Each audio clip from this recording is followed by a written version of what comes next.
Listen, people think disasters break cities, buildings, and systems, but the first thing a disaster really breaks is the human mind. And it happens a lot faster than you expect. Not in weeks, not in days, sometimes in under 48 hours. The scary part isn't that people panic.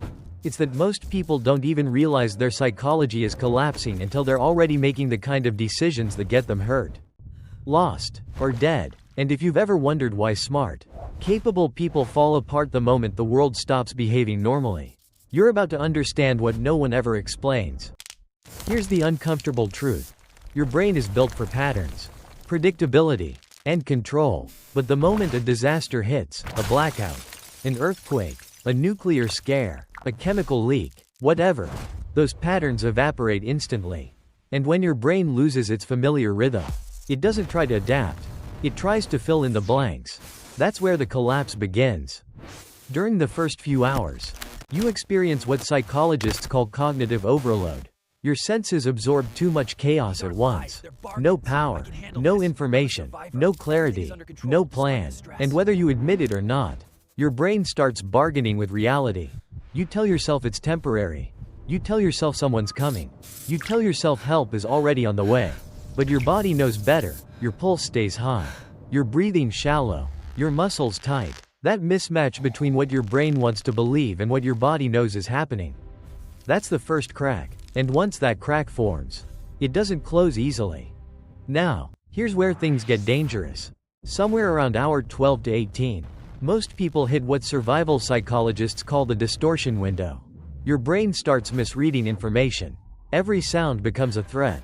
Every shadow becomes movement. Every silence becomes a countdown. This isn't imagination, it's biology. Your amygdala floods your system with stress signals while your prefrontal cortex, the part responsible for rational thought, goes offline to conserve energy. You're basically running your life on instinct, and instinct is terrible at long-term decision-making. This is why people wander into unsafe buildings. This is why they leave shelter when they shouldn't. This is why they freeze instead of acting. Panic isn't loud, panic is quiet. Panic whispers stupid ideas in a convincing voice. By the time you hit the 24-hour mark, the psychological collapse becomes visible. You lose your sense of time. Minutes feel like hours, and hours feel like a blur. Your body starts burning through glucose and electrolytes faster than normal because stress accelerates metabolic demand. That's why people feel exhausted even when they've barely moved. And exhaustion leads directly into decision fatigue, the most overlooked survival risk on the planet. Decision fatigue is brutal. It's the moment you stop thinking and start defaulting. You take the obvious path. Even if it's risky, you follow noise instead of logic. You ignore warning signs because your brain can't process more input. It's not weakness, it's a predictable neurological crash.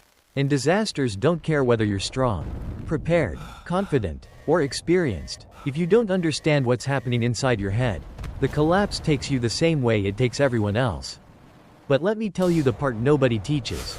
Around the 36 to 40-hour mark, something shifts. And it's not the disaster, it's you. Your brain begins searching for control in all the wrong places. Some people become hyper-focused on one task and ignore everything else. Some start talking to themselves. Some freeze completely. Others become impulsive and start taking reckless actions just to feel like they're doing something. This isn't drama, it's neurological compensation. Your brain hates helplessness so much that it manufactures false certainty, even if that certainty is dangerous. And if no one has taught you how to detect these warning signs, you won't even know you're in freefall. The truth is, psychological collapse doesn't start when the disaster hits. It starts the moment your brain realizes the world is no longer playing by the rules it understands.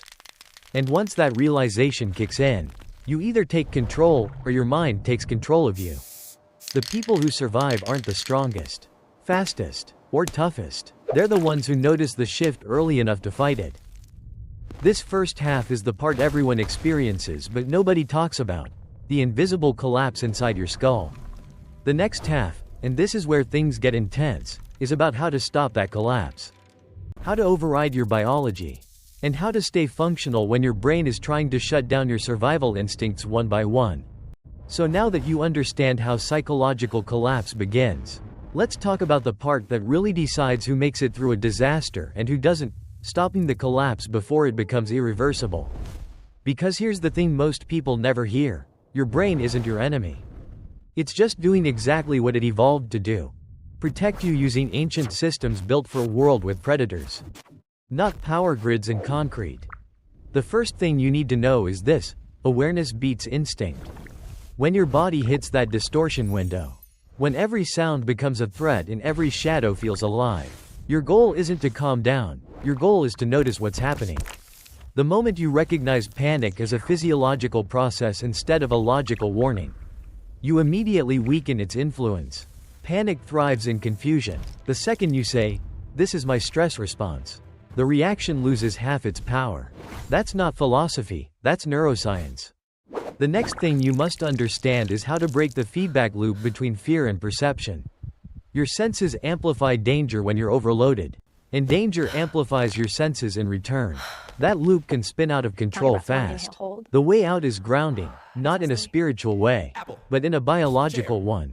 Touching a stable surface, counting your breaths, naming physical objects around you. These actions pull blood flow back to the prefrontal cortex, the part of your brain that actually makes good decisions. You're not calming yourself, you're hijacking your own neurology to regain cognitive control. Firefighters do this, pilots do this, soldiers do this, civilians almost never do, and that's why civilians break first. Another overlooked factor in the 48-hour psychological collapse is sensory debt. When chaos hits, your brain consumes more oxygen and glucose than usual because it's trying to compute too many unknowns at once.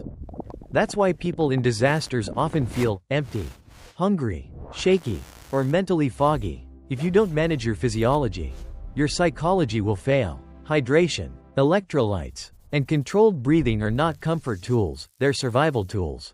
They stabilize the chemical foundation your brain needs to function. You can't think clearly if your biology is malfunctioning.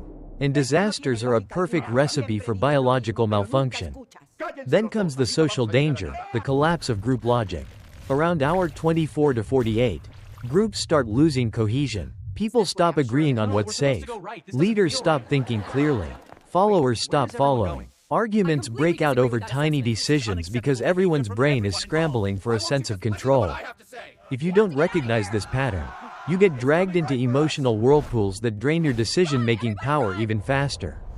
But if you do recognize it, you can predict the chaos before it erupts. The person who stays logical when everyone else is drowning in fear becomes the anchor, and anchors survive longer. But here's the darkest part: hope becomes dangerous. When your mind is breaking down, you start chasing anything that feels like certainty. A distant light, a rumor, a sound, a random direction that feels right. This is the stage where people walk into unsafe situations because they believe relief is waiting on the other side. The brain clings to hope because hope feels like control, and disaster punishes that. The survivors aren't the ones who cling to hope, they're the ones who replace hope with evaluation. They assume everything is dangerous until proven otherwise.